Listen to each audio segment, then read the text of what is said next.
Hi, good morning, everyone, and good afternoon, everyone, depending on where you're joining from. It's so exciting again to meet all of you for another edition of the AfriLabs Hubs Learning Week. And this is tagged the AfriLabs Hubs Learning Week Special Edition for a reason. Unlike last time when we had the Learning Week, we just had two series of French edition. For this special edition, we are going to be having all topics both in English and French sessions. So this is the English session, and then the French sections will be happening at 1 p.m. GMT. I don't know how many of us has been around for past learning week, but this is an exciting learning session. You get to learn a lot from our facilitators. You get to ask questions, and you also get to connect with people from across the continent.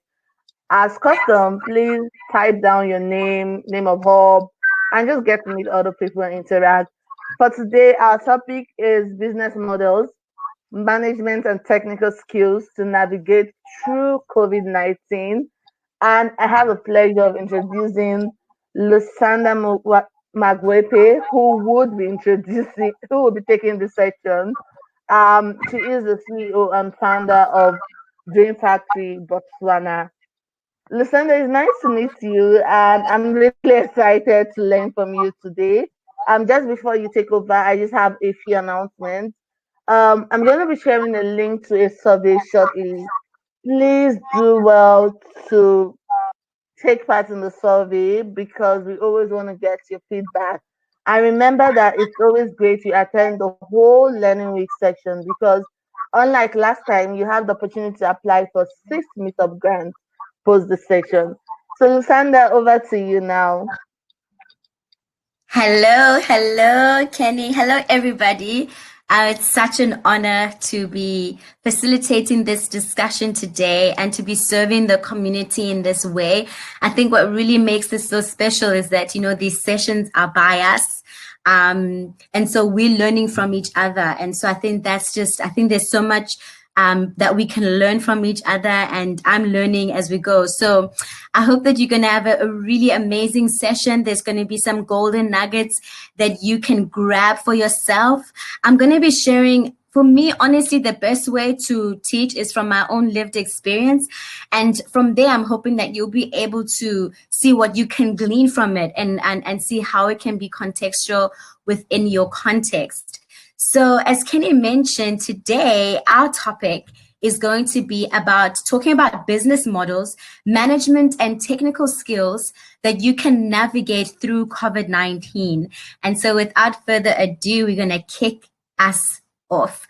And so this session is going to cover 4 modules. Number 1 is pivoting in a time of crisis, and I'll explain more as we go along. Our second session is going to be about 9 business models that you can explore in this time.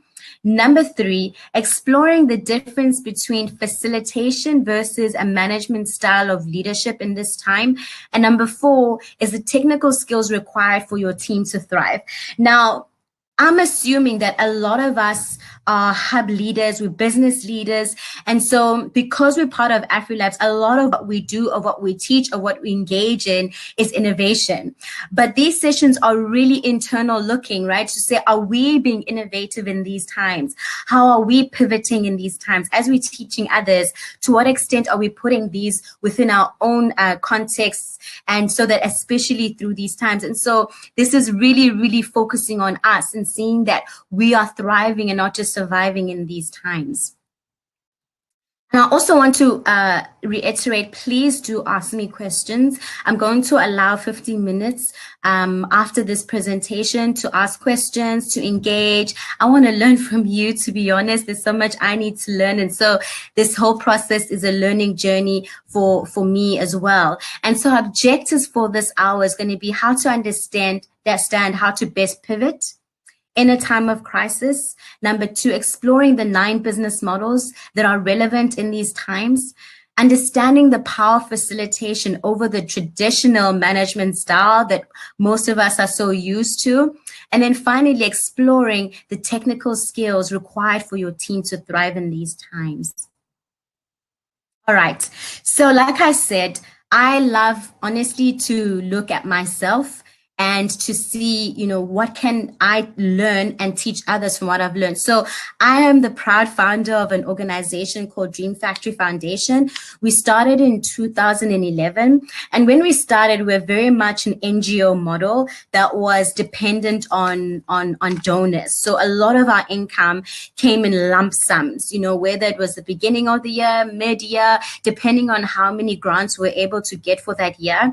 And so we're very donor dependent. But what I did was to really anchor myself within understanding where the money is moving in the philanthropy space. So attending a lot of related conferences, locally, nationally, and internationally.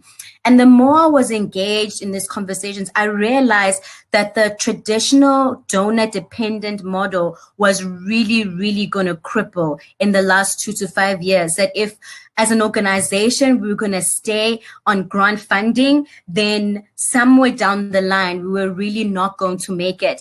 I mean, of course, we didn't foresee COVID happening, but the understanding that there was a shift happening was also just sensing that a lot of funding was asking similar questions like, what's your social enterprise model? A lot of it focused on your sustainability. How are you going to sustain vis-a-vis after this funding? And so towards the end of 2019, my team and I, we started thinking about how can we start adopting a new business model. And, as we go through the business model module, you'll learn that a lot of the times the major cash shifts are on business models, not so much about the technology or staffing, but how you shift your business model can really determine whether you shoot up from, being $1,000 company organization to a multi-million company.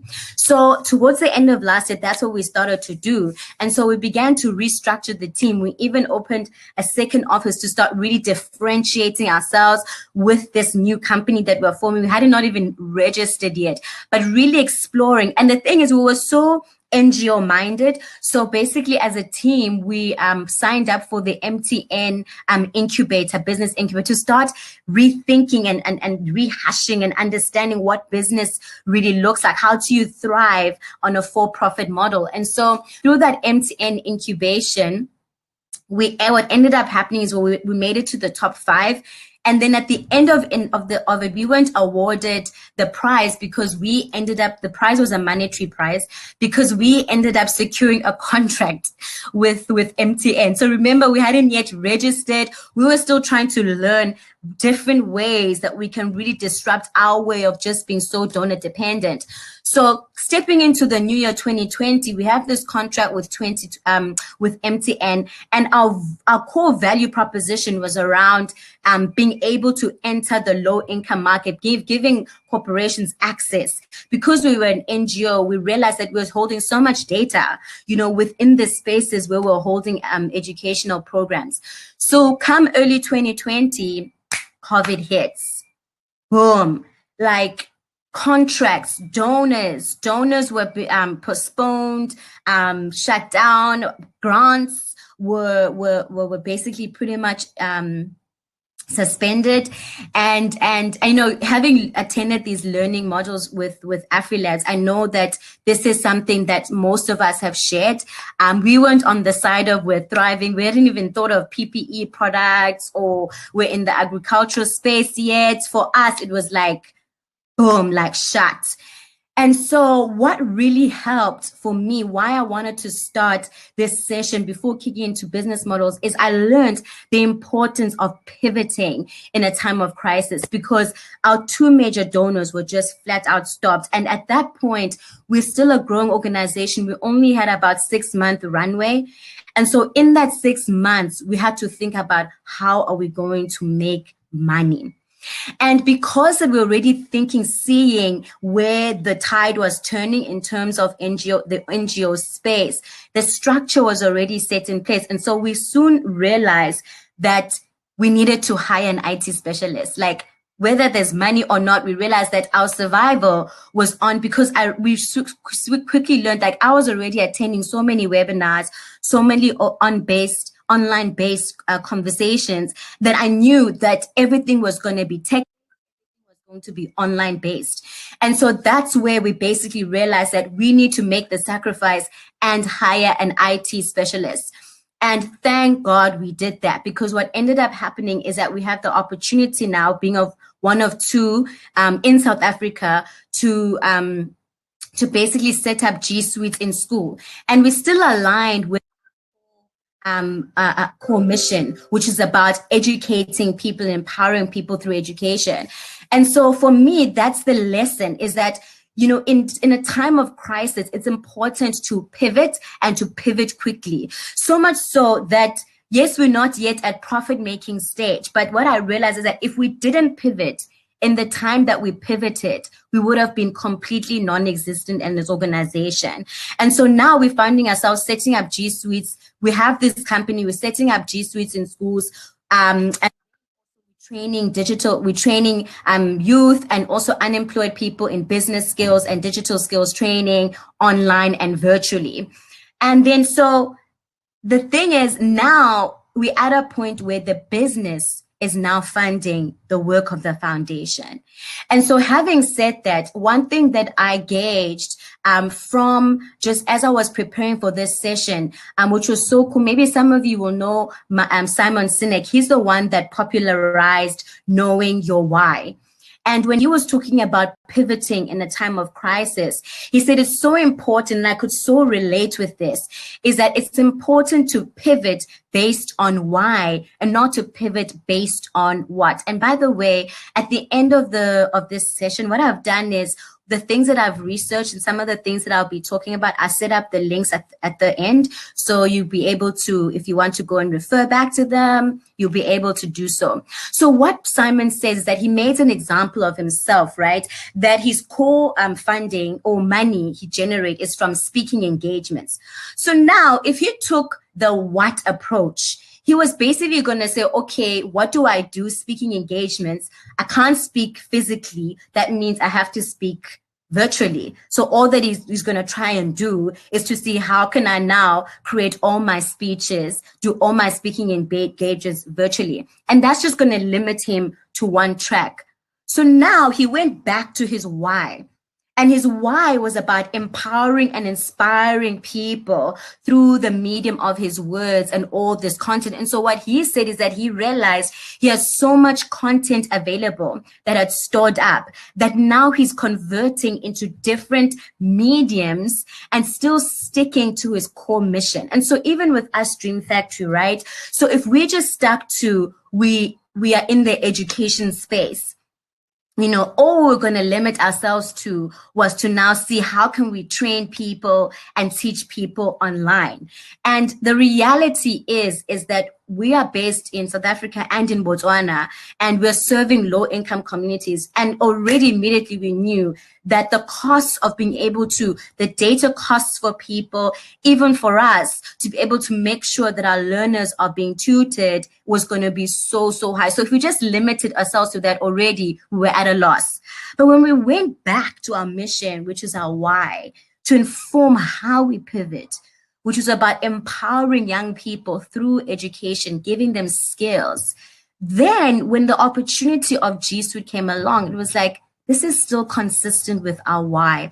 And it opened up a new world that we'd never, ever thought about. The idea of now being this IT company that services schools with all their software development and things like that. And it's still aligning with our mission. And so that's why I wanted to kick us off today, is that as you're thinking through how are we pivoting, how are we remaining relevant? Because ultimately pivoting is about remaining relevant to the times. As you're thinking about how to remain relevant to the times, stick to your core why. Don't just respond to, okay, I'm just going to make PPE products, masks to generate. No. Is it consistent with your why? And it engages so much more conversation and explorative conversations about some of the things that you can go into. All right. So now there's 9 business models that I'd like us to tap into. And when you look at business models, essentially business modeling is all about how to make or plan your money, right? How to make or plan your money. And when you're thinking about how to plan or make your money, it's essentially based on 3 pillars, right? It's how do you create, how do you deliver, and how do you harness your value to your customer. And the more predictable your business is, the more valuable that you are. So with us, for example, when we're so donor dependent, because donations are so unpredictable, unless you have a multi-year donor, then that makes you more predictable, right? Because you can say, I'm going to be receiving this income. But most of the time, you're in the competitive space where you don't know when you're going to be able to receive your next donation. And so with business modeling, the important thing is how do you make your money, but more important, how do you create value, right? In a way that makes you sustainable and also in a way that makes you predictable. What I also want to touch on that's very important is that it's important for you as organizations to really have a grasp on who is your user versus who is your customer. So if you think about it with us, with AfriLabs, we're not truly, yes, we're paying membership, but we're not really their core customer, right? The core customer are all their partners that are bringing in the millions that make these kinds of sessions possible. And so we're essentially the user. And so when you have that distinction, it's it allows you to then really explore how are you communicating to your user vis-a-vis how you can connecting to your customer. All right, so let's look into these 9 business models. Number 1 is subscription-based business model. And so traditionally in the Industrial Revolution, the most focus was on your product, right? Your product versus a service model. Now the US predominantly is about your service model. And so with the product a model, it was always the famous example was all about shaving, right? That the shaving machine itself wasn't the true the core product business model. What was really the core was the razor, because that's what makes money, right? Because it's disposable, so you keep having to buy a razor. But guess what? Even the razor, those operating in the razor industry have shifted their modeling now, and they're now doing razor clubs. They're doing razor clubs where you're subscribing to be part of this group of people where you are basically, you're talking about shaving and things like that. Why? Because we're in COVID, people are craving community. We're so much in a virtual space. So many people are alone, or 1 or 2, we're in lockdown. There's a hunger to be part of community. And so this business model of the subscription versus a membership can be one that you can explore. You get better customer insights because of the regular interaction with your customers. So for example, with Netflix, what Netflix does is that the data, because we keep coming back, if you're part of Netflix, you keep coming back to watch content, that data informs what content to produce, right? And so that's, like I said, the membership, this model is really about you're responding to people's needs to be part of a community, and you can monetize that. And so like with Netflix, the entry level as an individual customer is super low. But now the recurrence and the mere magnitude of the customer base is where the profit really, really lies. And so the second one is your platform businesses, like your Zooms, like your M-Pesas. Again, entry level is super, super low, but it's about how many people can engage in your platform, and that sheer volume is where your profit is. So even for us as an organization, we're exploring an app that can be used within our membership base, which essentially is using the freemium model, which is like, for example, I gave an example there in the slides, like Zoom, right? So freemium means your entry is for free. There's a certain level at which it's for free. So we all have access to Zoom free at 40 minutes. But post that, which is your premium, that's when you have to pay. And so that's when you have to really understand what value are you creating such that your customers are going to be able to want to pay? So it's the same. Like I've seen so many of our hubs here. You're providing certain workshops and certain things for free. But what about exploring the fact that you have all this community of people that comes to your spaces, either physically or virtually? What value can you produce for them that will make them want to pay that low entry membership fee? And again, when you know that X amount you're receiving per month through your membership, you become more predictable, and predictability produces more value for you. Number 3, being a sociable and authentic business. I must say, the fact that I'm also on Airbnb, I see that the CEO of Airbnb does this super, super well. How? Like, he's super accessible, not physically, but definitely virtually, in that as an Airbnb host, we have these monthly sessions where we can ask questions. He answers questions. He's really, really accessible. And again, it feeds into the fact that as a globe, we've been through this crisis, and the fact that we're human will never, never change. We are social beings, and all these things are speaking into our hunger to be part of community, our hunger to engage. And being the fact that we've been so disconnected through being virtual space, the trick then becomes, how do we connect even virtually? And so it becomes critical as organizations that we become more accessible, that people behind the veil are more accessible, that people have access to you, that you are sociable, and you are very, very much authentic. Number 4, being employee-centric. Being employee-centric. And I think this one is super, super key, given that our employees, our teams have been working at home. And so you're not too sure what they're doing at home. You don't have 100% control. How do you keep them engaged? How do you keep them motivated? And we know that with research, it shows that people are more productive when they work from home.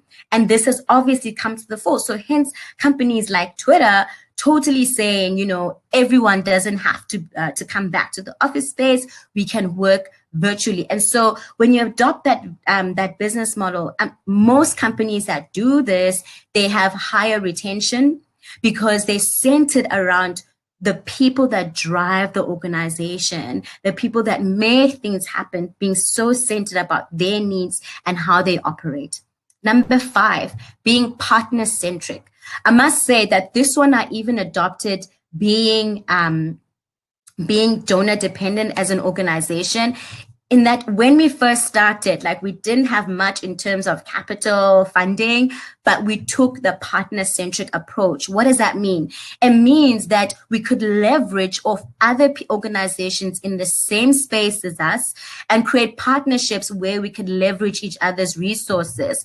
AfriLabs is a big advocate of that. Even the last Capacity Building Awards, right, says, guys, if you can come together, and we're seeing a lot of proposals also saying this, if you can come together, this we really, really encourage, because that means you can take advantage. Like, for example, we partnered with an organization in Joburg to deliver a digital sales training over there in a geographical space we are not based. So we use their office spaces, we use their equipment, which means all that we needed to bring was our capacity as staff as well as our knowledge. So partner-centric, I believe, is really, really a core one that will really serve us well in this time.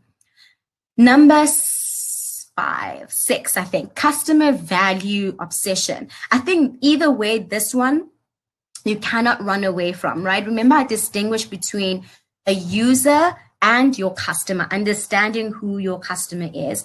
And when you truly understand the value that you are bringing to a customer, because with respect to the product that you're giving. For example, before I went on here, I was listening to how Google disrupted the software space by making its software, like your Google Docs, absolutely free, because they understood that what their core business, their core value was honestly the numbers, the sheer volume. Was Microsoft, their core business was charging for that software. So when you are customer value obsessed, right, you truly understand what value what is the core value as hubs, as business that you are giving your customer? So for us as Dream Factory Foundation, our core value is access to low-income communities, because our users are the youth, but our customer are our clients, the clients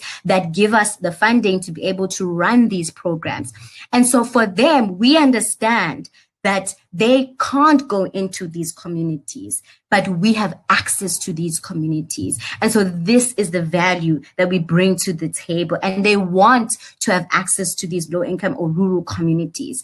And so being customer value obsessed, really, really understanding.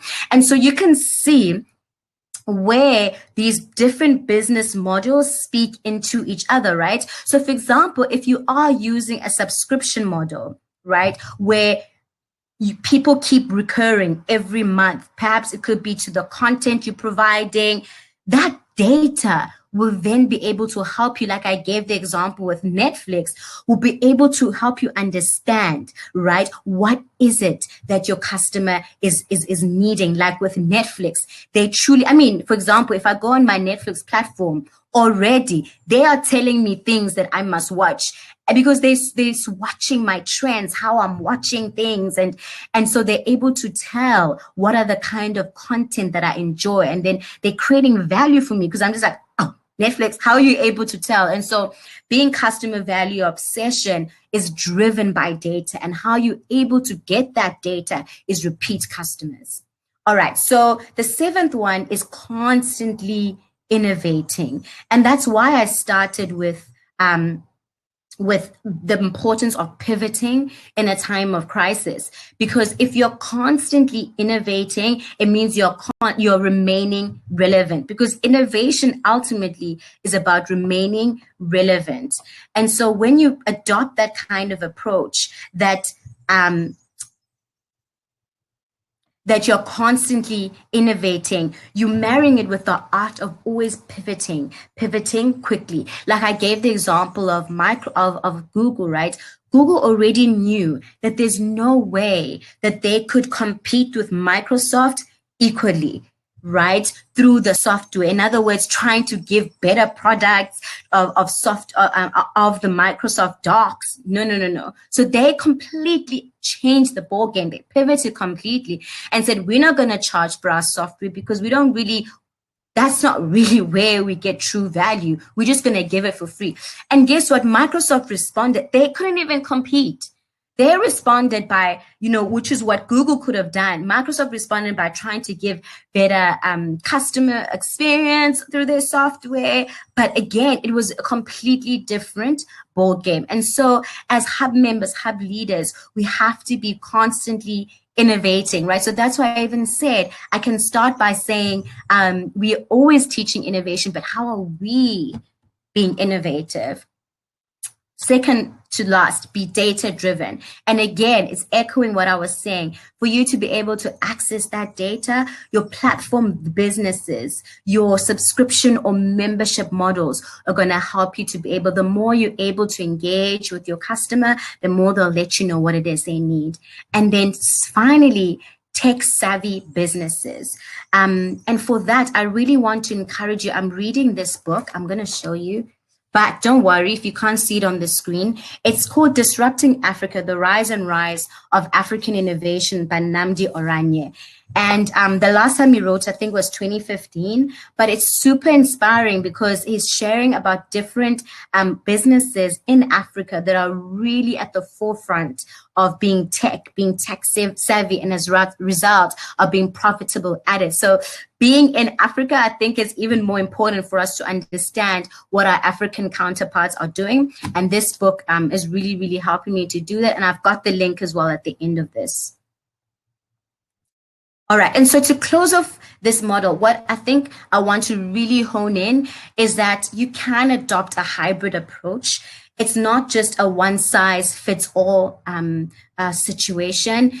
It's about leveraging the different models to see what fits best within your unique context and really positioning you for success in this time. Like I said, with us, we really are taking different models and seeing how ultimately these models are going to help us generate money and generate it consistently.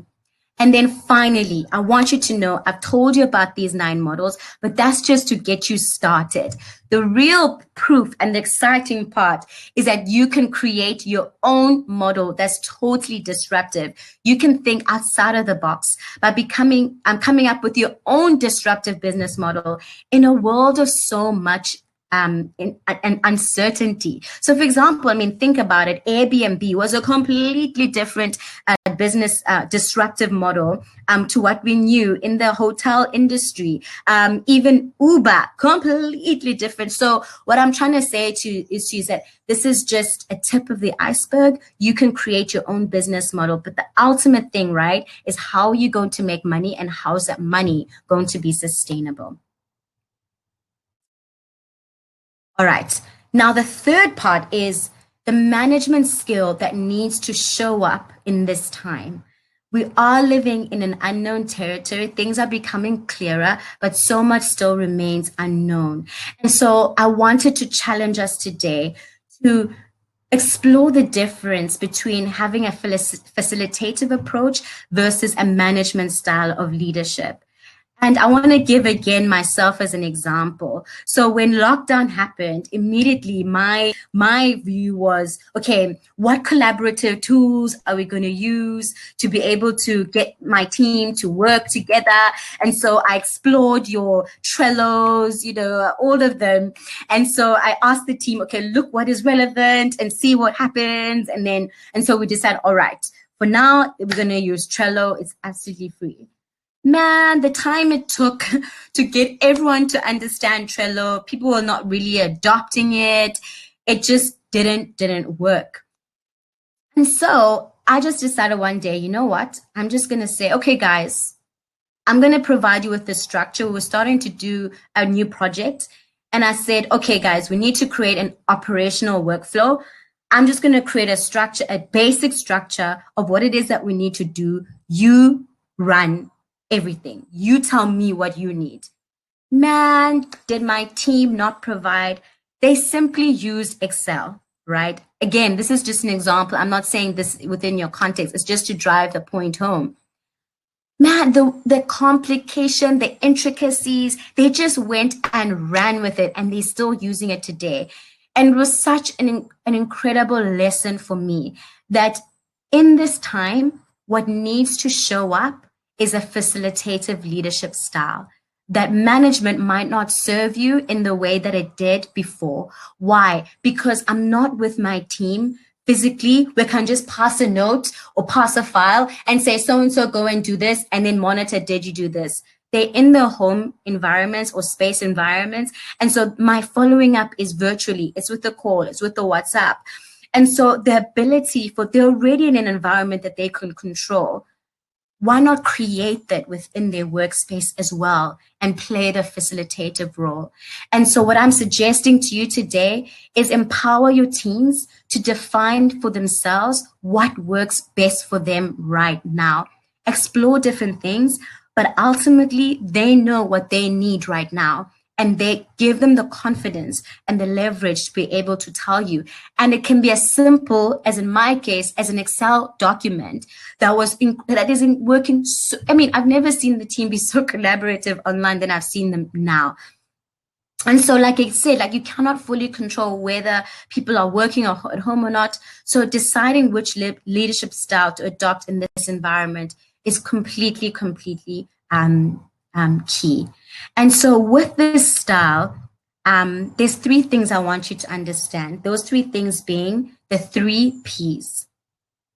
Of course, process is going to be very, very important in this time, because if you have the right process, you will help your team move from being confused, which I'm so sure many of us can relate with, when COVID started, navigating, working from home, navigating which platforms to use.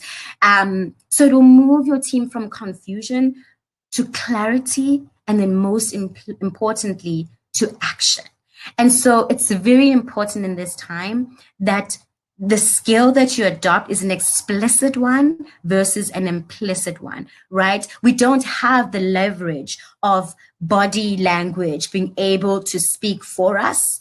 And so, yes, I can say so much about your eyes, but it's very limited in a virtual context. And so, being that we're still in a blended environment where so much is happening online, being explicit with your processes, it will serve you well in getting your team from being frustrated to taking action. Number 2, people. And for that, people need to feel safe. They need to be seen. They need to be heard. And they need to be held accountable. I want to take us back to, some of you might have read or seen the videos again by Simon Sinek titled Leaders Eat Last. I think it was either 2015 or 2017. And I honestly feel that this is the kind of leadership that needs to show up in this time. He says that it's only when people feel safe that they will commit to fulfilling your vision, irrespective of the rough waters. If you are like me, where I told you in the beginning that I only had 6 months running time, which was in August, I had to do things like cutting back on salaries, not being able to pay on salaries at time, paying back. I'm still in that journey. And yet my team is more, sometimes I feel they're more positive and more, they're just running with the vision. It's just incredible to see. And I can only attribute that to the understanding of a leadership style that's showing up. And what we did, for example, is number 1, sacrificial leadership, right? I didn't have to tell my team, but some of them, my management knows that I've decided not to be paid, to allow my staff to be paid. That level of sacrificial leadership, breaking bread together. So whatever we received, being so transparent about it, being open about it. And so, I've had team members where people have even donated groceries, and we've come to our team members' homes and we've gone there and we've delivered these groceries. And what is that saying? That we're in this together. No one is completely excluded. The leadership is with us in all of this. And that breaking bread together has really unified the team in a way that's truly remarkable, in a way where you don't feel that people will run away simply because you cannot pay them, but because you are a leader who shows up, who's sacrificial, who breaks bread with your team, you're saying, you are safe in my hands. You are safe in my hands. I'm not just going to let you go. No matter what, we are in this together. Is absolutely vital in these times. Number 3, people need to be heard. And so, how are you heard in a virtual space, right? You see a lot of people say, okay, use the chat function, or you can come onto the platform virtually. Something beautiful that I actually experienced, which I thought was really beautiful, is called the virtual clap, where the moderator says, okay, guys, all at the same time, we're all going to clap and thank everyone. And I realized internally how happy that made me feel. So there's so many little tricks that you can use in the virtual space to be able to make people be heard, because everyone needs a role in order to contribute effectively. If you don't do this, these people quickly become the naysayers, the disturbers. So if you bring an idea that no, we've done that before, I don't know. The reason people are responding that way is because they haven't clarified their roles. They don't feel that they're heard. They don't know what their position is. And so when you're able to set what the role is very quickly, you're allowing your team to thrive. So a practical tip for virtual meetings is let people beforehand know that to turn their video on before, right? Because you notice a lot of the times people are multitasking. And so even I'm currently doing a neuro-linguistic program, and the moderator was very clear beforehand, sent us an email to say, I really would love for your videos to stay on, and explained why. This is how I'm able to tell, reading from you, what you are doing, to be able to see if you are being present. But what I love is that let people know beforehand, not bam, in the meeting, okay, switch your video on. So this is some of the tricks that you can use. Then people want to be to be heard, right? So check-ins again in a meetings have become even more critical now. You know, with time, you're like, yeah, how are you doing? I'm fine. No, don't allow it to just stay to be, I'm fine. You know, you want to take care of your people. So do a proper check-in. You know, even in the office, we use a bell and then we say, all right, let's center in. How are you doing? Let us just zoom in. How are you doing?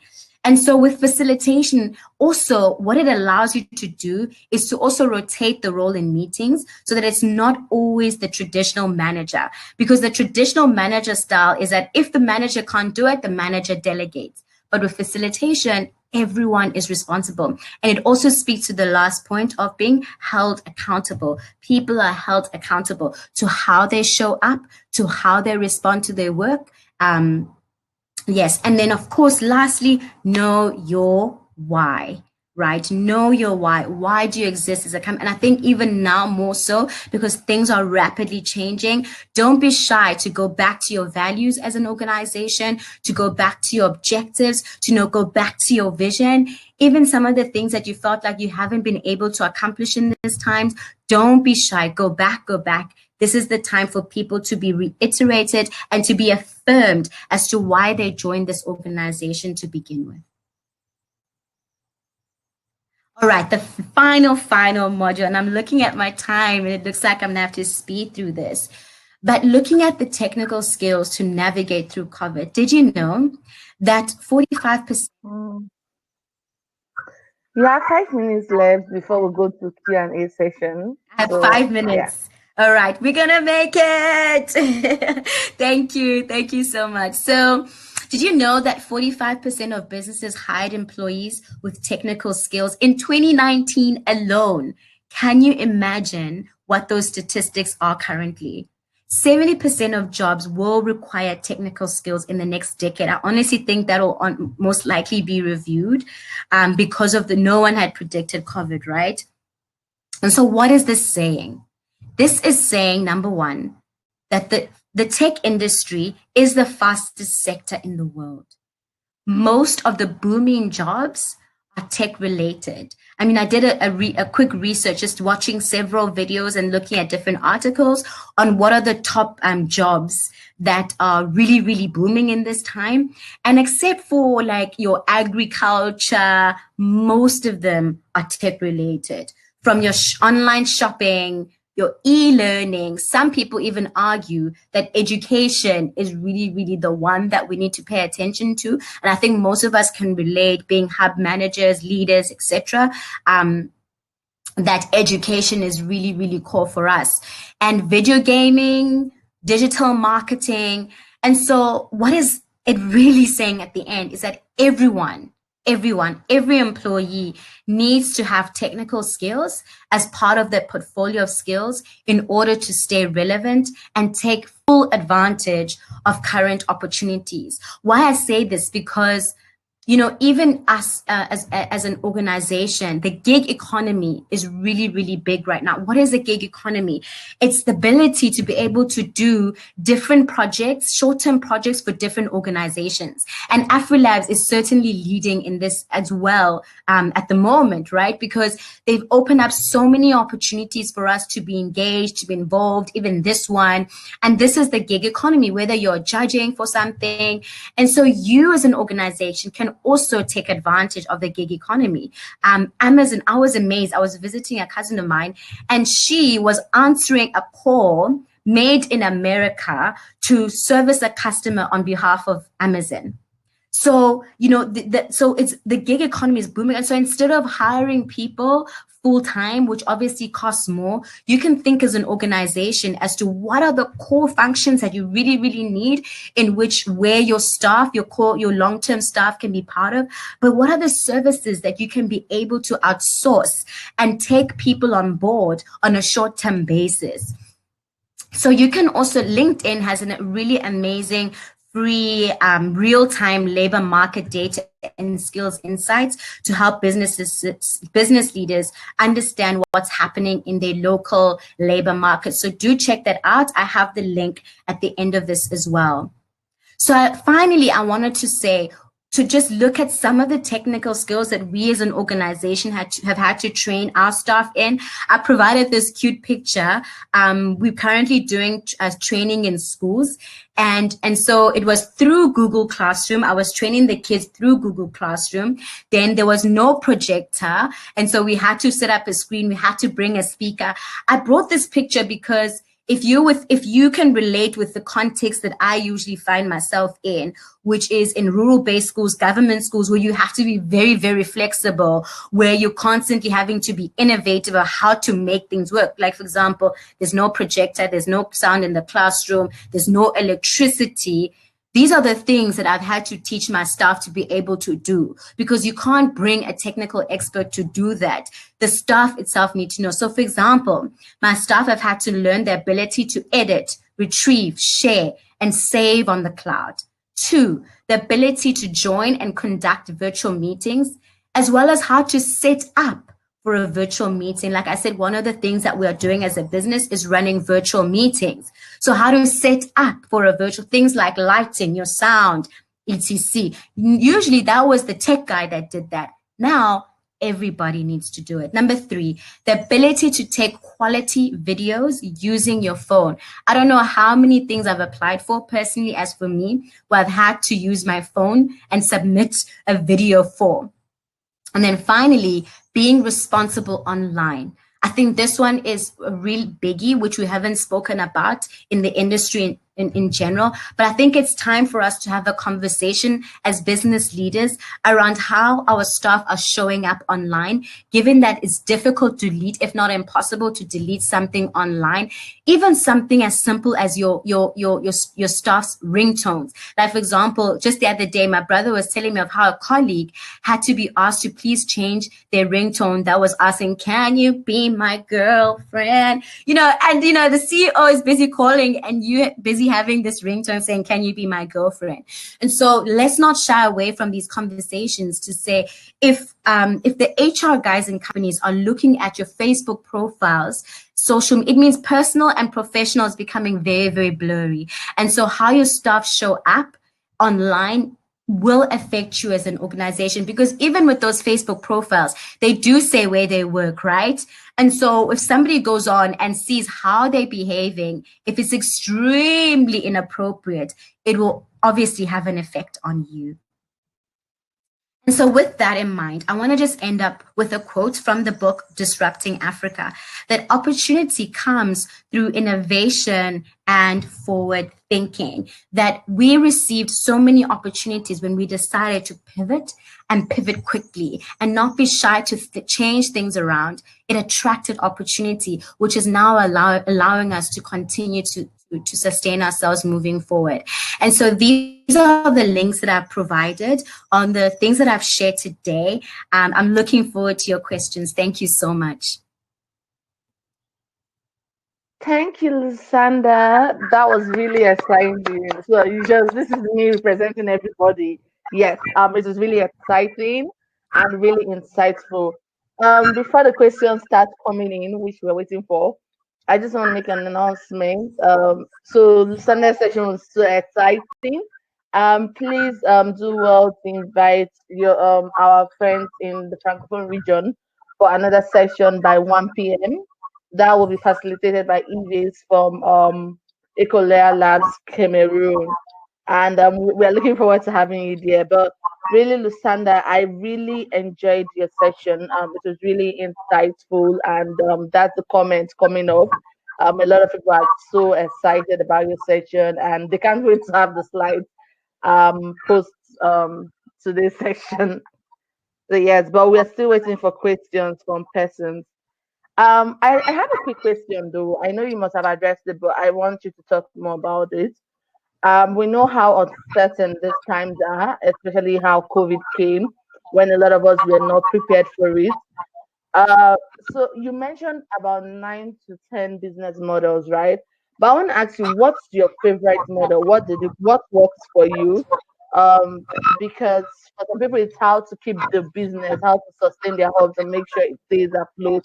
So just to gain practical insight from you, which of those models really did you put in place, and which one actually works best for you?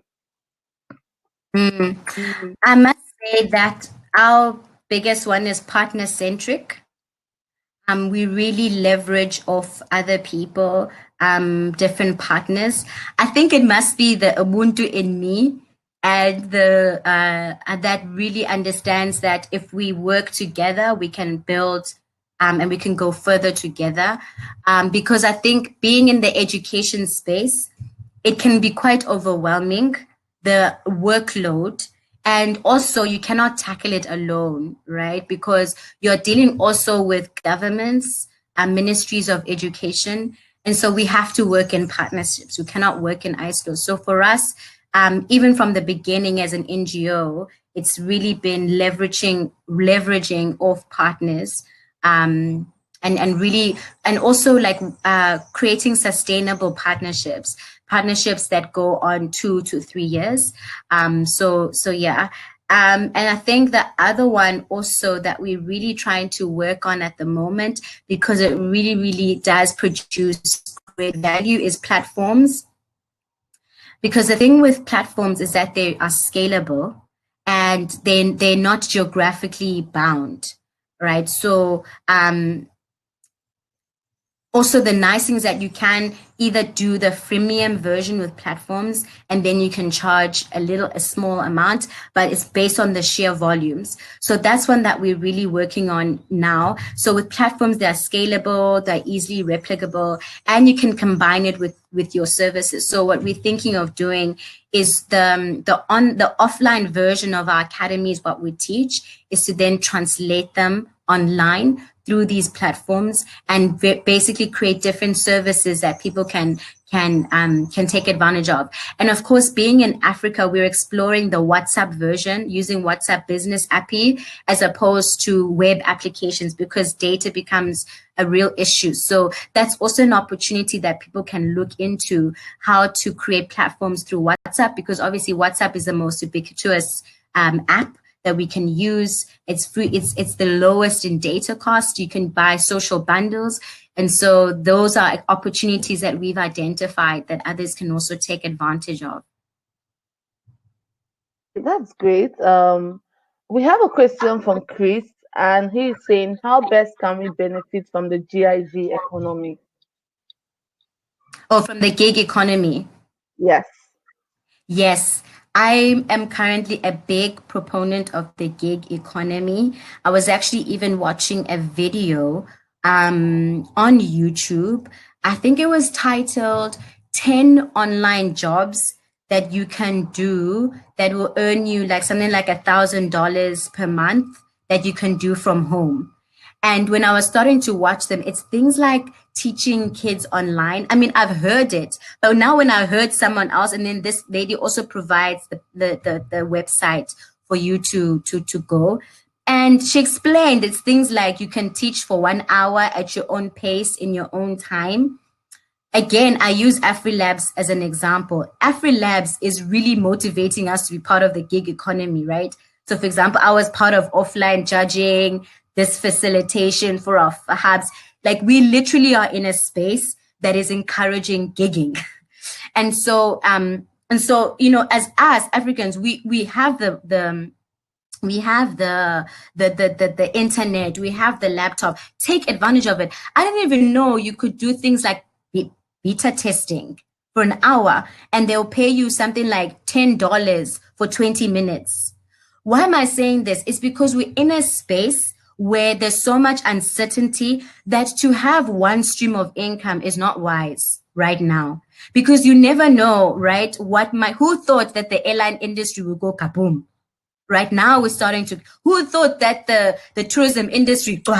I mean, who knew? So what I'm trying to say is that it's important now. Speaking personally, we have to adopt a multi-income stream level, and the gig economy doesn't compromise your work, right? Like, for example, the example I provided, you can still do your 9 to 5. What I love is that this girl that was doing this video says, I still have my 9 to 5. But if I have an hour here, you know, 2 hours here, why not earn for example, with the tutoring Chinese kids, it's $20, right? $20 an hour, and it goes into your PayPal. So this is how you can take advantage. So how to go on YouTube, I think search something like 10 jobs to take advantage of online and register. Obviously, the ones that I'm talking about is international. Some of them say which regions that they're in, but things like beta testing, teaching kids online, so many things. Also, things like going to Udemy, where you can see what people are looking to buy, different courses. Some people are editing for others. But the point is, there's so much of the gig economy that's happening right now. Do take advantage of it.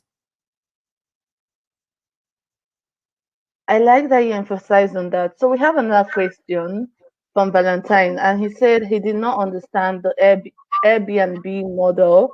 How can it be adopted for hub?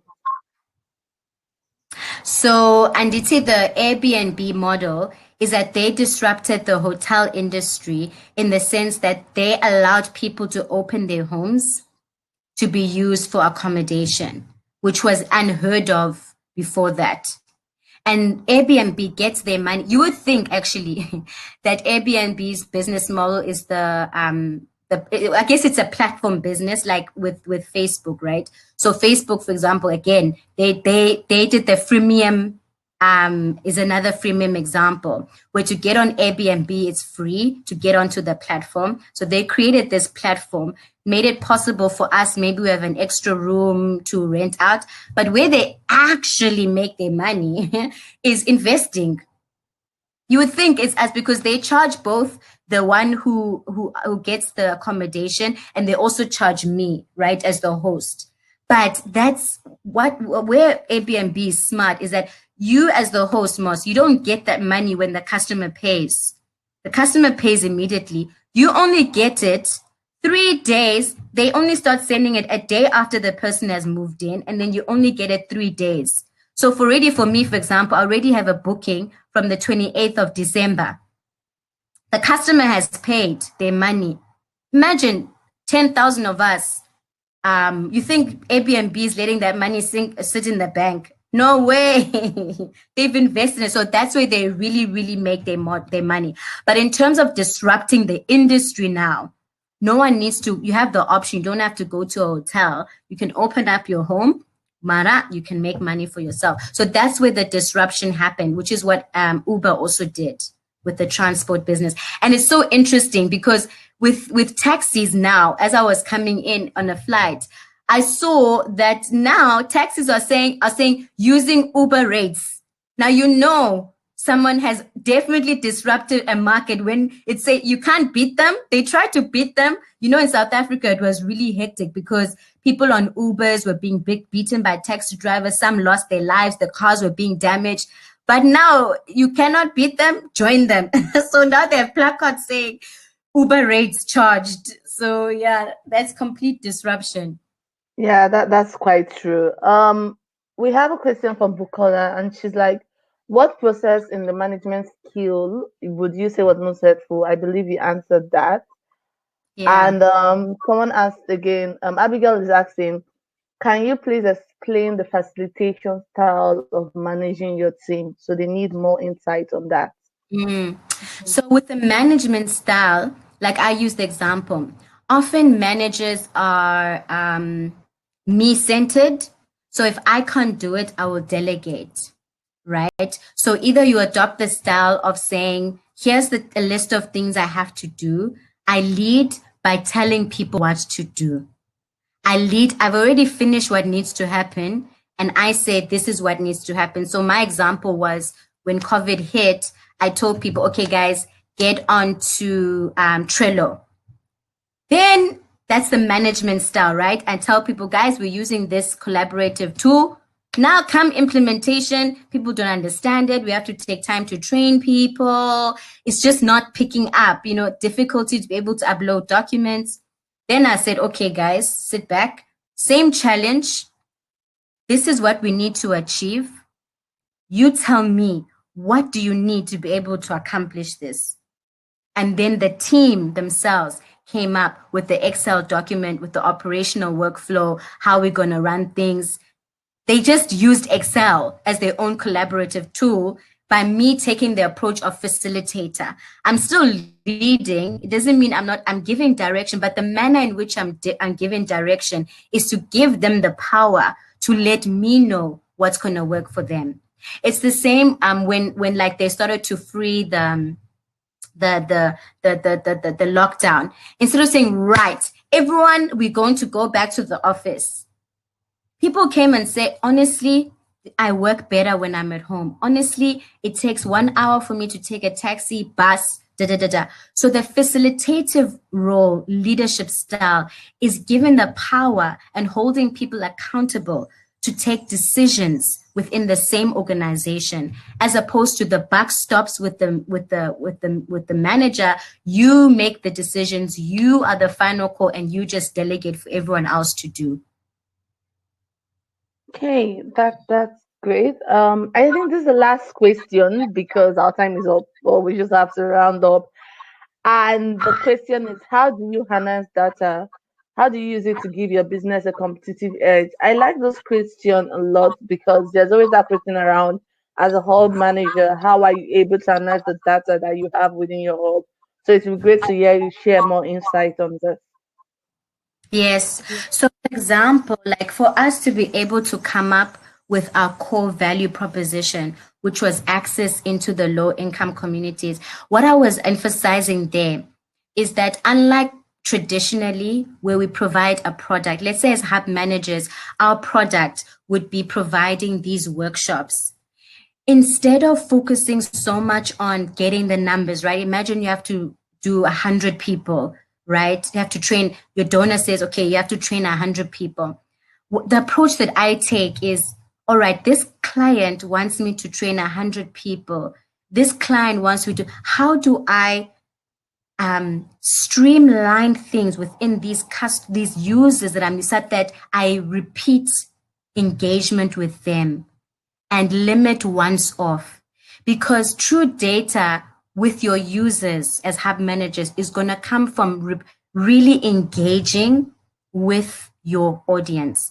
And the truth of the matter is, with my experience in Africa, we don't like responding to surveys, hey? Like that's why I rather give the survey at the workshop, not email afterwards, please. I've done it too many times. So you need to create an environment where people are coming back, right?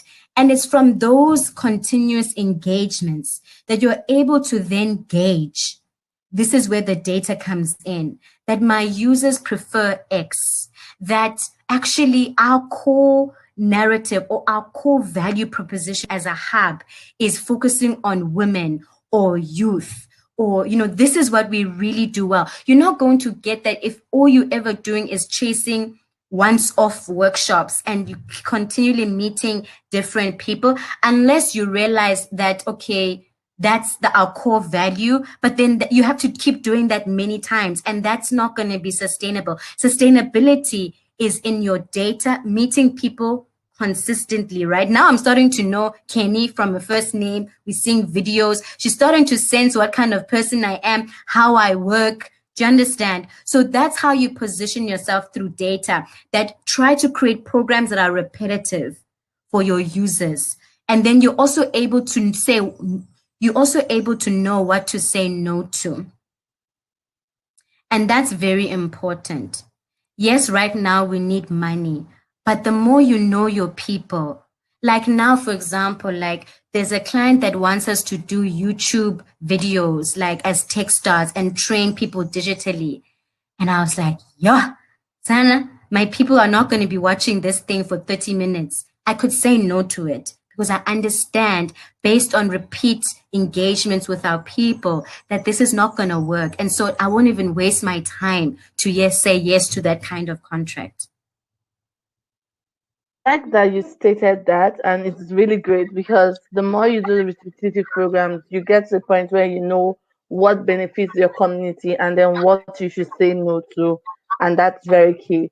So it's a wrap. Thank you so much, Lusanda. It was really insightful. To everyone that joined in today, we are really excited that you joined in today's session. As we said, there is another session for our Francophone community at 1 p.m. GMT. Please do well to inform your friends, especially if you enjoyed this section, and I know a lot of us did enjoy it. And also make sure to join tomorrow's session, which will be the same time tomorrow, 11 a.m. GMT, and it will be focused on incubation models that support startups move from idea to real product and develop sellable products and services. And this will be facilitated by Takunda Chigonzo, who is a board member of AfriLabs and also the founder of Tech Village Zimbabwe. Listen, there, before we round up, do you have like a final statement or final word for everybody that plugged in? All I want to say is, guys, take advantage of the gig economy and train your people on how to take advantage of the gig economy. There's so many benefits to it, and it's flexible according to your time schedule. And thank you for having me. It was such an honor.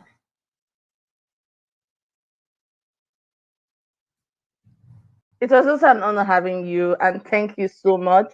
And for those asking, you would get the replay video at least 2 hours post this webinar. And please stay connected, stay updated. We have a lot in store for you. Thank you so much, Lusanda, and we'll still see at 1 p.m. GMT and also tomorrow at 11 a.m. GMT. Thank you, everyone. Bye.